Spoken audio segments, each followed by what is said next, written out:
আর বাসার যে জিনিসপত্র, টাকা পয়সা আর যে সমস্ত জিনিসপত্র ছিল সমাজতায় গিয়ে তারপরে তাদের জিনিসপত্র ভাগাভাগি করে এভাবে। পলাশের ঘরে রাখা আসবাবপত্র থেকে শুরু করে পলাশের যাবতীয় জিনিস ভাগ করে দেওয়া হয়েছে ইতিমধ্যেই।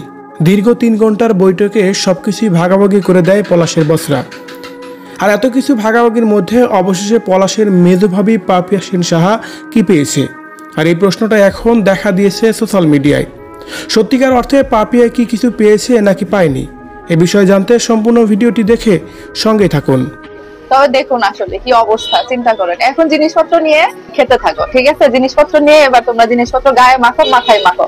পলাশ এই দুনিয়ার মায়া ত্যাগ করে চলে গেছে বেশ কয়েক সপ্তাহ হলো। পলাশ চলে গেলেও পলাশ ঘটনা নিয়ে এখনও অনেক আলোচনার সমালোচনা জন্ম দিয়েছে সোশ্যাল মিডিয়ায়।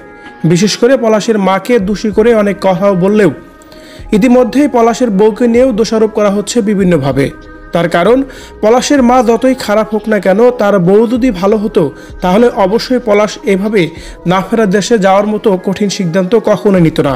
কিন্তু বউকে দোষারোপ করলেও যেন পলাশের মেধোভাবী পাপিয়া সেন সাহার নামটিও পলাশের নামের সাথে ইতিমধ্যেই জড়িয়ে গেছে। বলা হচ্ছিল পলাশের ভাবি পাপিয়া সেন সাহা পলাশকে পাওয়ার জন্য বিভিন্ন রকমের কর্মকাণ্ড করেছে ইতিমধ্যেই। আর যখনই পলাশের সংসারে একটু সুখের আভাস দেখত, ঠিক তখনই পাপিয়া সেন সাহা তার শাশুড়িকে কান পড়া দিত, পলাশের সংসারে অশান্তি লাগিয়ে রাখত সবসময়ই। এমন কথাই বলা হয়েছে বারবার। আর তাই তো পলাশের সবকিছু ভাগাভাগি হওয়ার পরেও পাপিয়ার নামটাই যেন চলে আসছে ইতিমধ্যেই। বলা হচ্ছে পলাশের সবকিছু তো ভাগাভাগি হয়েই গেল, তাহলে পলাশের মেজো ভাবি পাপিয়া কি পেল? এদিকে স্বজনদের ভিত্তিতে জানা যায় পলাশের মা পলাশের যাবতীয় আসবাবপত্র অর্ধেক ভাগ করে তার নিজের কাছে নিয়ে আসে এবং কি বাকি অর্ধেক সুস্মিতাকে দিয়ে আসে। পলাশের কাছ থেকে আসবাবপত্র যা যা পেয়েছে তার সবগুলোই যেন মেজো ছেলের ঘরে রেখেছে পলাশের মা, মানে পাপিয়ার ঘরে রাখা হয়েছে। কারণ তার বড় ছেলের সম্পূর্ণ আলাদাভাবে থাকছে অন্য জায়গায়।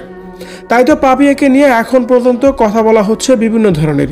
বলা হচ্ছে শাশুড়িকে পছন্দ হয় না, অথচ শাশুড়ির ছেলে পলাশের কাছ থেকে যা যা পেয়েছে তার সবটাই নিতে কেন মন চায় পাপিয়ার।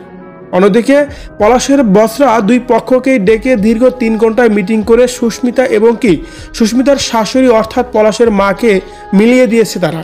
তাদের মধ্যে যেন কোনো প্রকার মনোমালিন্য না থাকে। আর এই কথাগুলো সেই মুহূর্তে তোলাও হয়েছিল এবং কি পলাশের মায়ের মধ্যে তেমন কোনো ক্ষোভও নেই সুস্মিতার প্রতি। সবার সামনে এই কথাও বলেছেন পলাশের মা নিজেই।